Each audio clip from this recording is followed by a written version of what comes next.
Amis joueurs, bonjour, ravi de vous retrouver pour cette toute nouvelle vidéo sur la chaîne, c'est Thomas, j'espère que vous allez bien, et on est bien sûr sur Il était un jeu. Ravi de vous retrouver pour cette vidéo qui est un gros jeu qui a eu une édition Kickstarter il y a quelques années, qui a été diffusée un petit peu partout. Ça y est, il arrive en boutique dans quelques mois. J'ai eu la chance, avec l'éditeur, de vous proposer cette vidéo en exclusivité pour la version boutique qui arrivera donc en septembre, avec plein de petites choses, avec aussi pas mal d'extensions, donc restez un petit peu à l'affût. C'est un jeu qui va mélanger l'exploration, la conquête, le deck building et la gestion de ressources. Ce jeu, c'est monumental.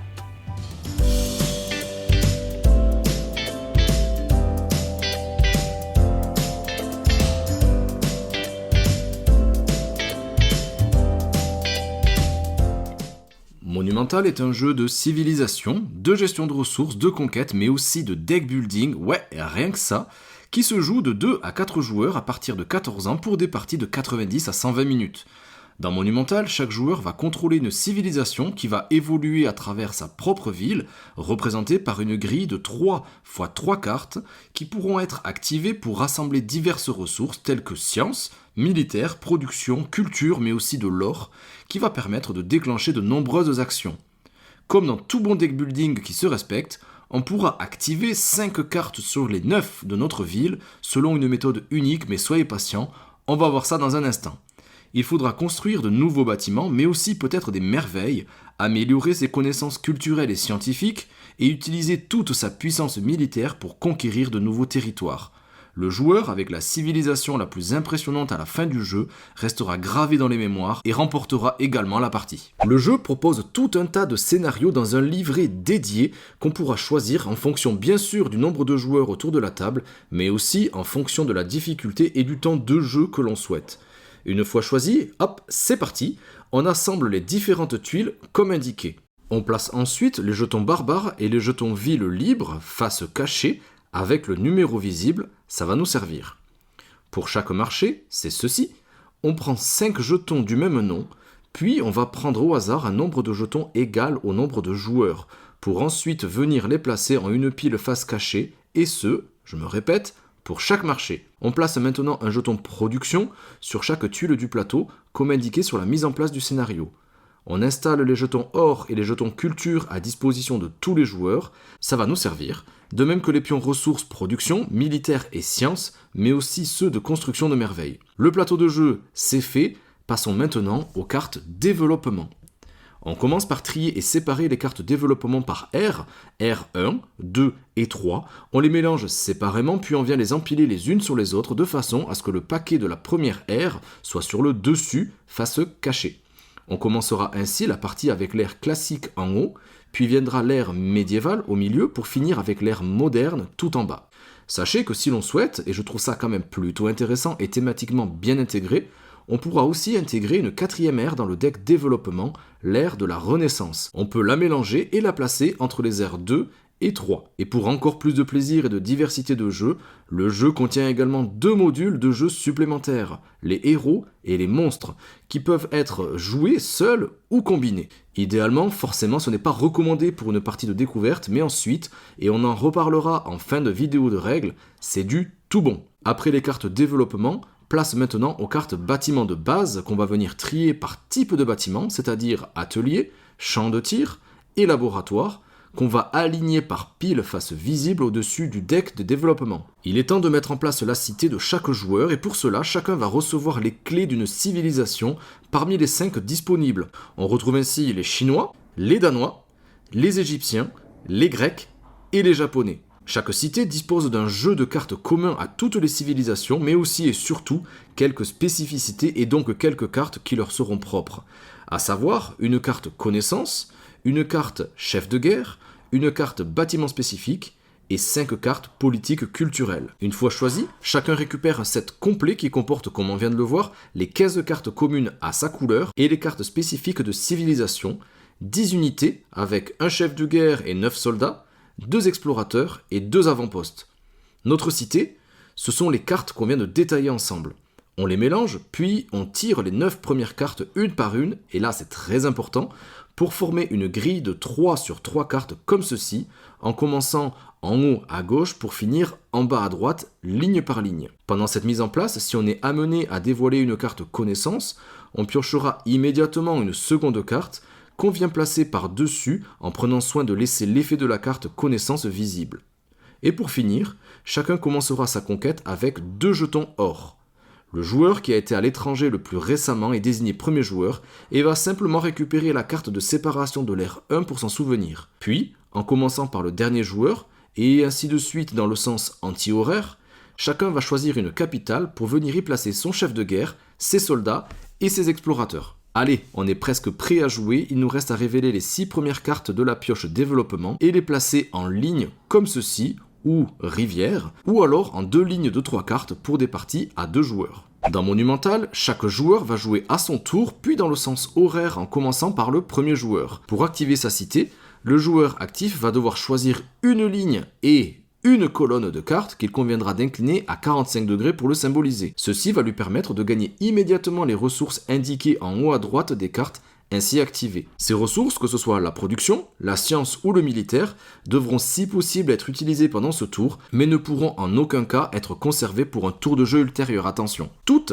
sauf l'or, qui fait office d'une certaine façon de joker et pourra remplacer n'importe laquelle des ressources qu'on vient de voir, mais aussi la culture qui sera très utile pour développer les politiques culturelles.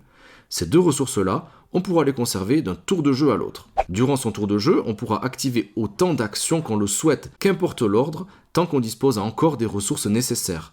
Il y a 9 actions à notre disposition. Afin de développer les compétences de notre cité, on pourra acquérir de nouvelles cartes bâtiments, des cartes merveilles ou même des cartes connaissances, soit depuis la piste de développement, soit parmi les bâtiments de base. Dans tous les cas, on retrouvera le coût d'acquisition des cartes dans le cartouche. Ainsi, les cartes bâtiments nécessitent de la production, les cartes connaissances de la science, sachant que dans les 2 cas, les cartes achetées se placent directement sur le sommet de notre deck, prêtes à être piochées pour bâtir notre cité dès le prochain tour.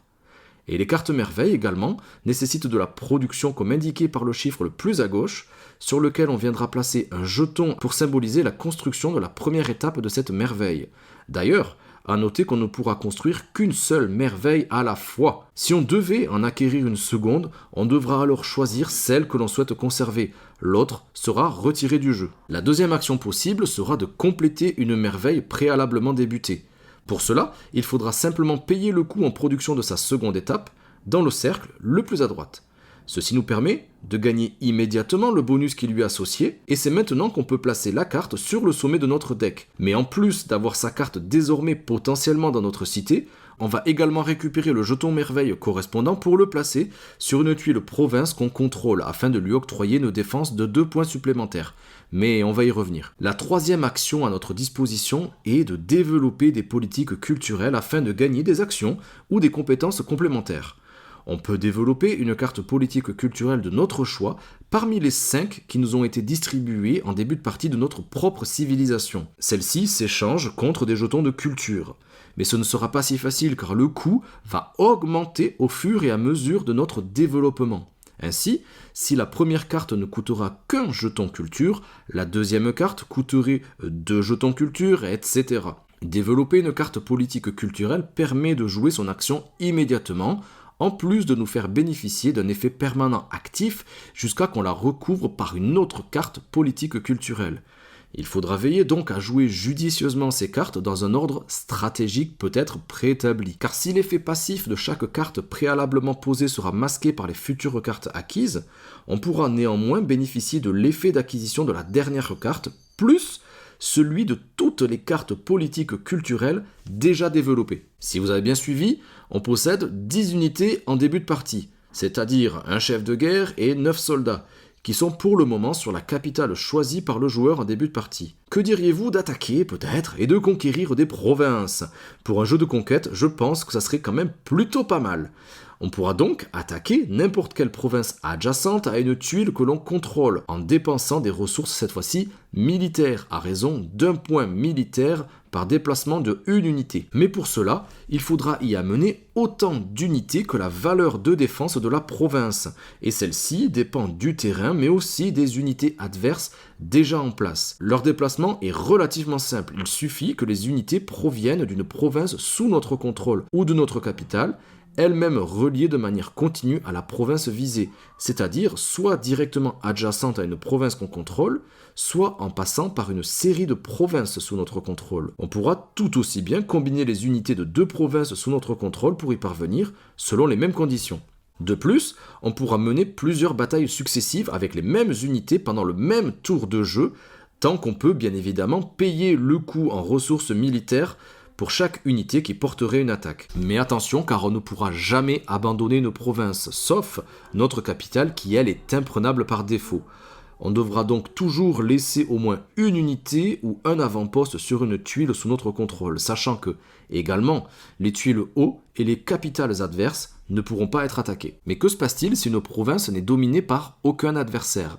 Eh bien, c'est ici que les jetons barbares qu'on avait placés pendant la mise en place interviennent. La valeur de défense d'une province barbare est égale à la valeur du terrain plus la valeur du jeton barbare qui se trouverait dessus. Donc, par exemple, ici, on a 1 pour le terrain plus 2 pour le jeton barbare, soit une défense totale de 3. Donc, pour conquérir cette province, il faudra déplacer au moins 3 unités. Si on y arrive, on récupère le jeton barbare et on choisit immédiatement l'un des 2 bonus qu'on souhaite récolter selon les symboles qui seraient inscrits sur son verso. Si une province est libre de tout peuple, la valeur de défense est simplement égale à la valeur du terrain.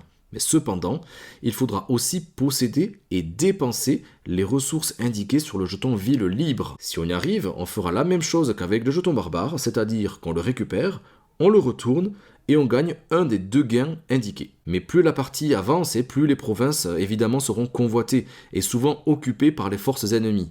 La valeur de défense d'une province sous le contrôle ennemi est égale à la valeur du terrain, plus la valeur des unités et éventuellement des structures adverses. À savoir donc, ça sera 1 pour les soldats, 2 pour le chef de guerre et jusqu'à 3 défenses supplémentaires pour chaque avant-poste en place. Mais on va y revenir dans quelques secondes. Si notre force militaire est supérieure ou égale à la province attaquée, on renvoie les unités ennemies dans leur capitale. Comme on vient de le voir, le coût de déplacement de notre chef de guerre est le même que celui des soldats, c'est-à-dire une ressource militaire. Par contre, meneur d'hommes oblige, on gagnera immédiatement l'effet indiqué sur notre carte chef de guerre à chaque déplacement, dans la limite d'1 fois par tour de jeu. Si on ne souhaite pas attaquer, on pourra tout aussi bien effectuer une manœuvre militaire en déplaçant une ou plusieurs unités de notre camp dans les provinces sous notre contrôle, moyennant comme toujours évidemment les ressources militaires adéquates. Parlons maintenant des avant-postes. À tout moment pendant son tour, on pourra remplacer 3 unités sur place pour construire un avant-poste à la place et bénéficier, comme on l'a vu, de sa défense de 3. On ne pourra par contre avoir qu'un seul avant-poste par province,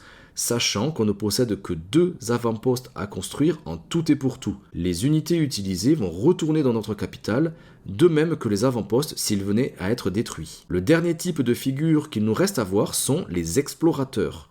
Les explorateurs permettent de récupérer des ressources éloignées sur le plateau de jeu. On pourra là aussi dépenser une ressource militaire pour un déplacement, mais cette fois-ci sans forcément tenir compte de qui contrôle telle ou telle province. Les explorateurs sont ainsi pacifistes, ils passeront tranquillement. À chaque tour, chaque explorateur pourra soit, s'il y a un marché sur la tuile explorée, consulter les jetons marché pour prendre celui de notre choix et le placer face visible dans notre réserve personnelle dans la limite d'un seul jeton de chaque marché, soit récupérer le jeton production de la tuile pour l'ajouter là aussi à notre réserve. Contrairement aux ressources gagnées grâce à l'activation de notre cité, ces jetons récupérés grâce aux explorateurs peuvent être conservés pour éventuellement une utilisation ultérieure. Et attention avec les explorateurs, ce ne sont pas des unités à proprement parler, ils ne participent donc ni aux attaques, ni aux conquêtes, ni au contrôle d'une province. En gros, ils restent neutres. On quitte les unités pour revenir sur les actions des cartes de notre cité. Certaines cartes, comme on peut le voir, possèdent des effets permanents ou qui se déclenchent lorsqu'un autre effet peut survenir. Pour s'en souvenir, il conviendra, comme on l'a vu, d'incliner à 45 degrés les cartes actives de notre cité. Et sauf mention contraire, chaque effet ne pourra être activé qu'une seule fois par tour. Enfin, la dernière action possible sera de dépenser 2 sciences pour piocher et utiliser la carte du sommet de notre pioche cité. Et une fois utilisée, on la défausse simplement. Une fois qu'on a réalisé là, ou le plus souvent quand même les actions souhaitées, on va récupérer l'intégralité des cartes activées de notre cité pour les défausser.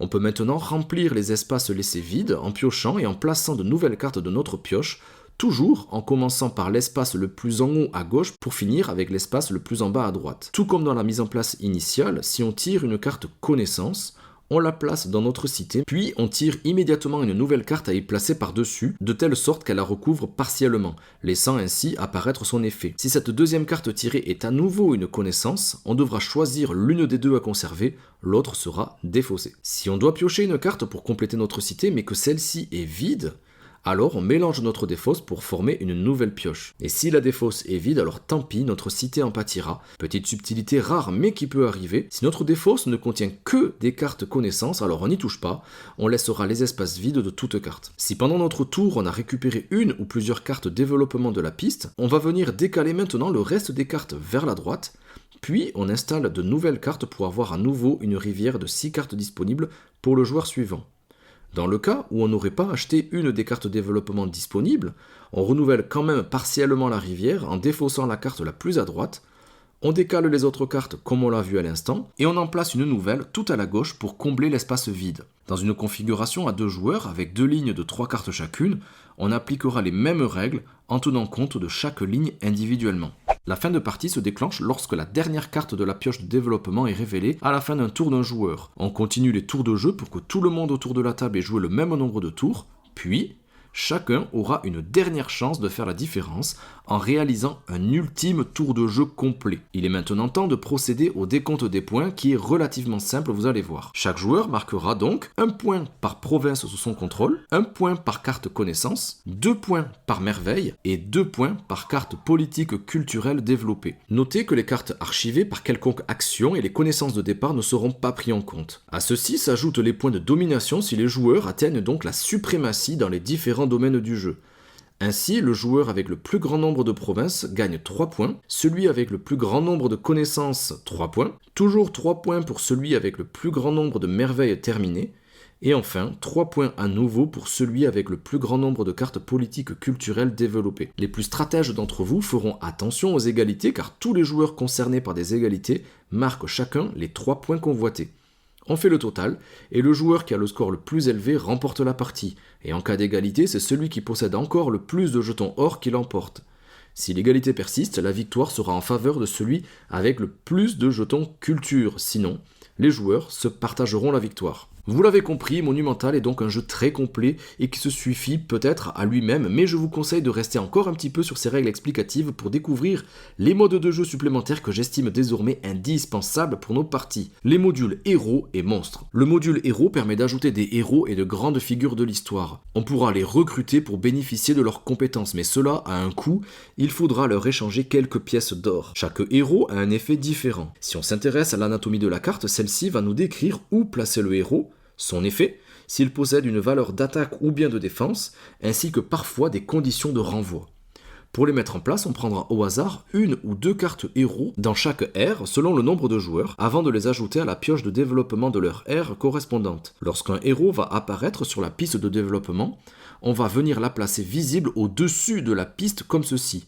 On prend le jeton correspondant pour lui placer dessus, puis on pioche immédiatement une nouvelle carte de remplacement pour compléter la piste de développement afin qu'il y ait toujours 6 cartes disponibles. À son tour de jeu, et une fois par tour, on pourra acquérir une carte héros en payant son coût en or. On viendra placer la carte héros à côté de notre cité avec son jeton avant de le placer à l'endroit indiqué sur la carte.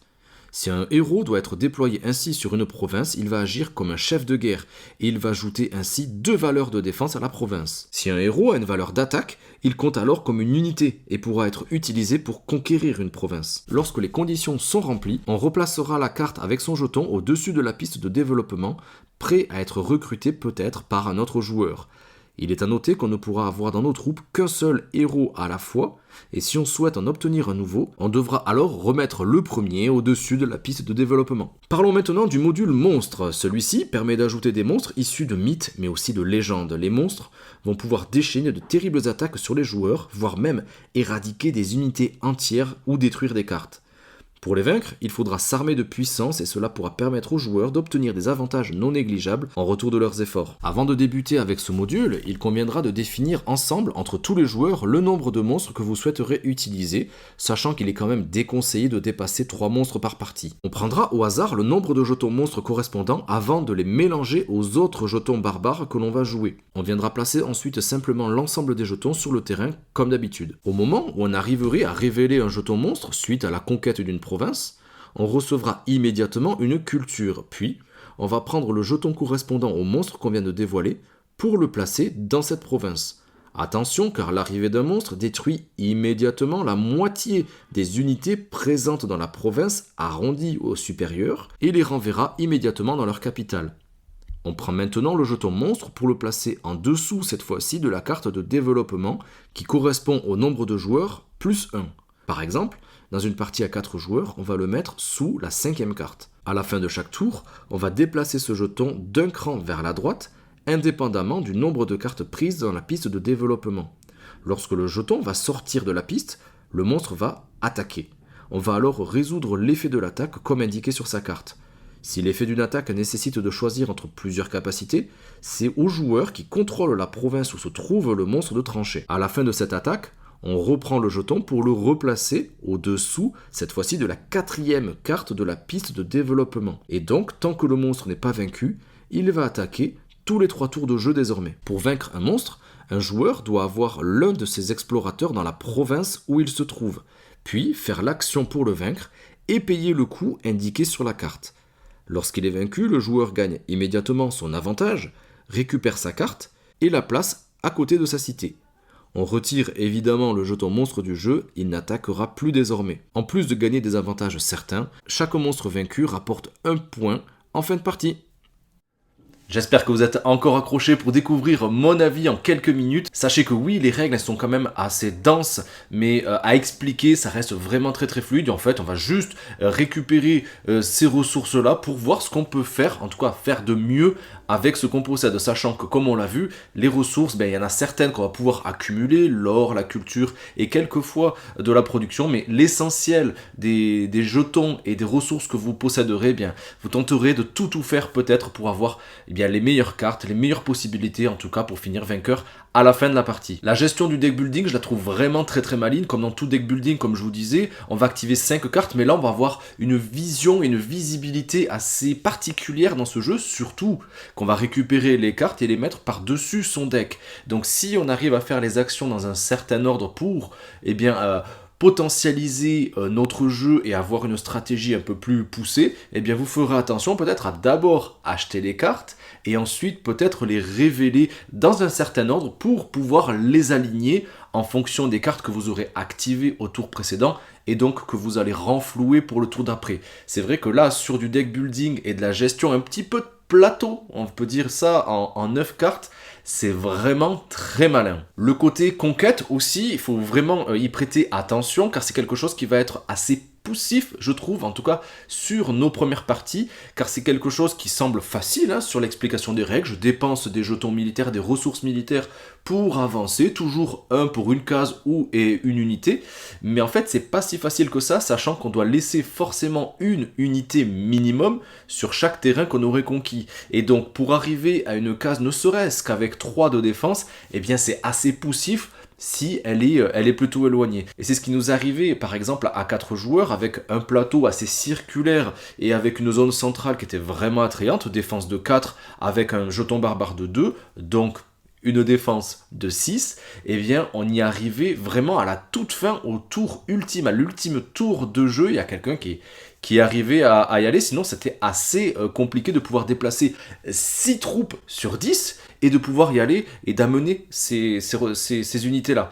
Donc c'est quelque chose qui est vraiment pas évident, et alors que au niveau des règles, ça c'est fluide et très facile à comprendre. Je pense que quand vous expliquerez ce jeu, quand vous l'aurez entre les mains, insistez vraiment sur le scoring de fin de partie, car si le jeu est assez dense, et on va prendre énormément de plaisir sur ces mécaniques de jeu qui s'imbriquent vraiment très bien, notamment au niveau des thématiques, on va voir ça juste après, eh bien c'est vrai que si on n'a pas la vision de ce qui va nous faire scorer à la fin, ça risque de poser problème peut-être à certains joueurs. Donc insistez vraiment sur la façon de marquer des points, qui est très facile, on l'a vu, les merveilles, les provinces, etc.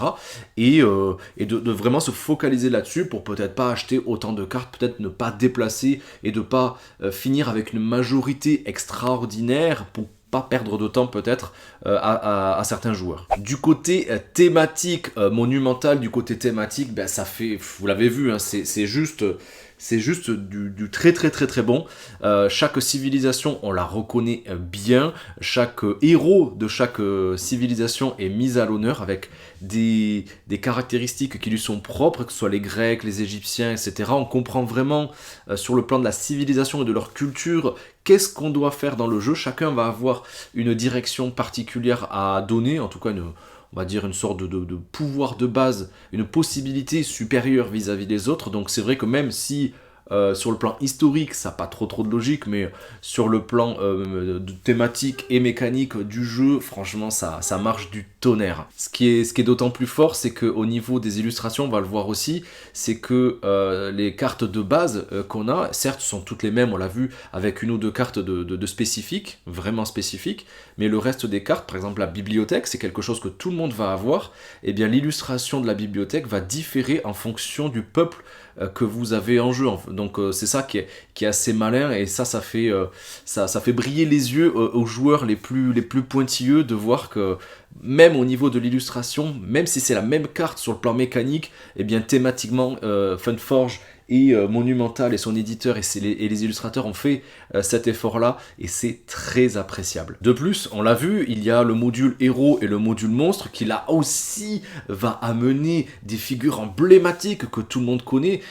J'ai pu le tester vraiment, donc je suis vraiment ravi d'avoir pu le tester pour vous en donner un petit peu mon avis aussi, et je me suis fait un petit peu la surprise juste en regardant les jetons ou les figurines aussi dans la version Kickstarter, et bien d'essayer de voir, de reconnaître le personnage qui était mis en avant. Donc oui, dans les âges modernes, il va y avoir du Einstein, du Tesla, etc. Mais on retrouve du Jeanne d'Arc, on retrouve du Shakespeare aussi, on va retrouver des héros comme ça, Gandhi aussi, donc c'est vraiment quelque chose d'appréciable, et on le verra, il y en aura encore plus a priori avec les 2 extensions qui arriveront aussi en boutique en septembre. C'est juste trop bon. Les monstres non plus ne font pas défaut en ce sens, avec des monstres qui font bien partie de la culture, des fois des légendes de chacune des civilisations. Bien sûr, chez nous, c'est quand même la culture grecque qui est la plus connue, avec le Cerbère, comme on l'a vu, que je vous ai présenté en exemple dans les illustrations de cette vidéo-là.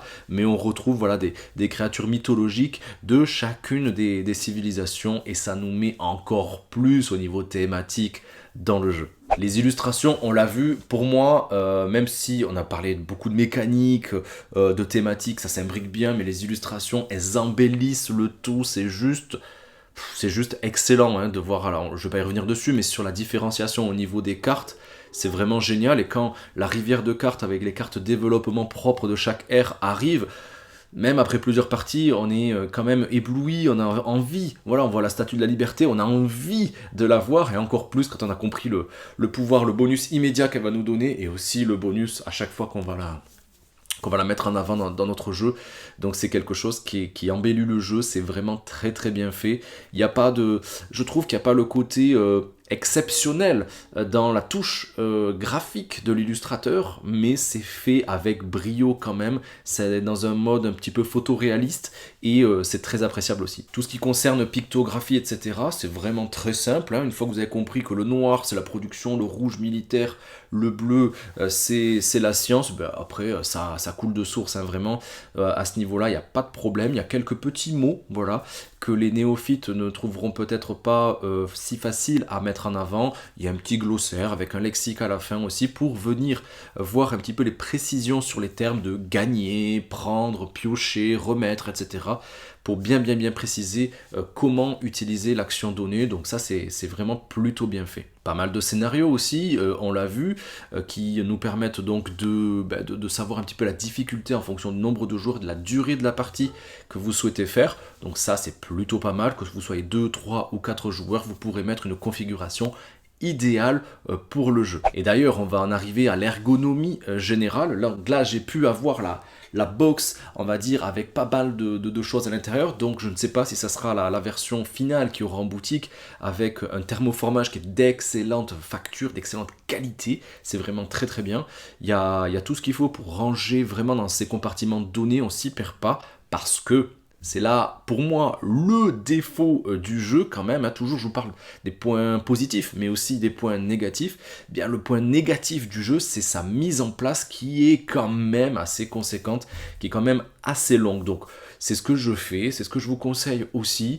C'est peut-être de programmer la soirée jeu, parce qu'on va arriver vraiment sur des parties de 1h30, 2h. En tout cas, quand vous connaissez bien le jeu et que vous êtes à 4, ça peut peut-être aller un peu plus vite à 2, mais c'est quelque chose qui va demander pas mal de temps en termes de mise en place, que ce soit les tuiles, que ce soit les jetons barbares, les jetons de production, de pouvoir distribuer, de vérifier les paquets, de faire la rivière, etc.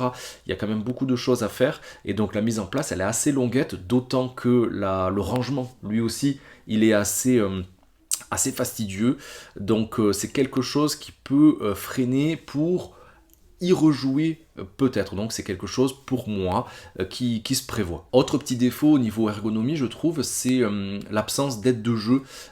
J'ai pas d'aide de jeu, peut-être qu'il y aura ça dans la version finale, mais même si c'est facile à comprendre, j'aurais aimé que chaque joueur, quand on explique les règles autour de la table, et que chacun puisse regarder les 9 actions qu'on pourrait faire pour ne pas oublier certaines petites choses. C'est vrai que comme moi je maîtrisais les règles, eh bien mes camarades n'avaient pas la notion qu'avec les 2 scientifiques, ils pouvaient piocher la première carte de leur deck en plus. Donc c'est des petites choses, voilà, qui me manquent un petit peu, et j'aime toujours avoir une aide de jeu, bien que après quand vous jouez avec le même groupe de joueurs, eh bien, c'est des choses qui coulent de source, mais comme c'est assez simple, assez accessible finalement au niveau des mécaniques, on pourrait peut-être s'en passer. Peut-être que l'éditeur a pensé à ça. Moi, c'est quelque chose que j'apprécie, et je pense que vous aussi. Au niveau du gameplay général, c'est juste génial. Voilà, j'ai rien à dire. On en a parlé du deck building, on a parlé de la gestion de ressources, on a parlé du jeu de conquête aussi, qui est pas si évident que ça, mais qui est vachement jouissif en fait quand on arrive à dégager tout le monde. C'est juste, ça s'intrigue vraiment bien, vraiment. Et il y a une montée en puissance qui est pas négligeable. En tout cas, quand vous avez réussi à agencer un petit peu un deck compétitif en archivant certaines cartes qui feraient un peu ralentir votre jeu, et avec les cartes de la rivière de développement, avec l'âge 1, l'âge 2, l'âge 3, parfois si vous voulez jouer avec la Renaissance aussi, il y a vraiment une montée en puissance avec des coups bien sûr supérieurs, mais aussi des actions vraiment supérieures pour pouvoir avancer toujours plus, notamment avec les cartes de culture politique qui sont vraiment uniques, hein, et qui vont vraiment définir, peut-être changer la donne aussi dans votre stratégie selon l'agencement qu'on pourra en avoir, et en réactivant les bonus immédiats. Donc vraiment au niveau du gameplay, c'est quelque chose qui est extrêmement bon. Certes, c'est pas un jeu qui va se jouer en simultané, et en ce sens, eh bien, quand il y a un joueur qui va un petit peu réfléchir, qui va se poser, ça va ralentir forcément le rythme de la partie,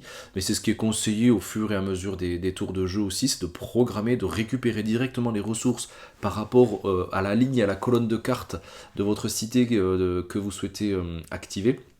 Comme ça va accélérer quand même un petit peu le jeu. Sinon c'est vrai que c'est plutôt lent, surtout à 4, donc les parties, nos parties elles n'ont pas duré 2 heures, hein. Sur les premières ça a duré quand même un petit peu plus, il faut le savoir. Et bien voilà les amis, j'ai été extrêmement ravi de vous proposer une vidéo entièrement dédiée sur Monumental, un jeu que donc je le répète va arriver en boutique en septembre 2023 partout en France.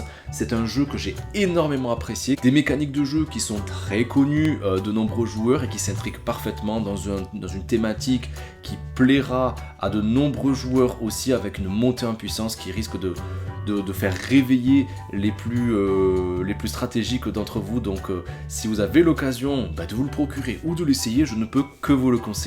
Si cette vidéo vous a plu, n'hésitez pas à lâcher les pouces, les commentaires, les likes, on partage tout ça. N'hésitez pas à vous abonner, juste là, et en activant la petite cloche pour être au courant des toutes prochaines vidéos que je vous propose sur la chaîne. Et je vous laisse avec le catalogue de vidéos juste ici pour profiter des dernières vidéos que je vous ai proposées sur la chaîne. Et moi, je vous dis à très vite sur Il était un jeu. Ciao. Ciao les amis.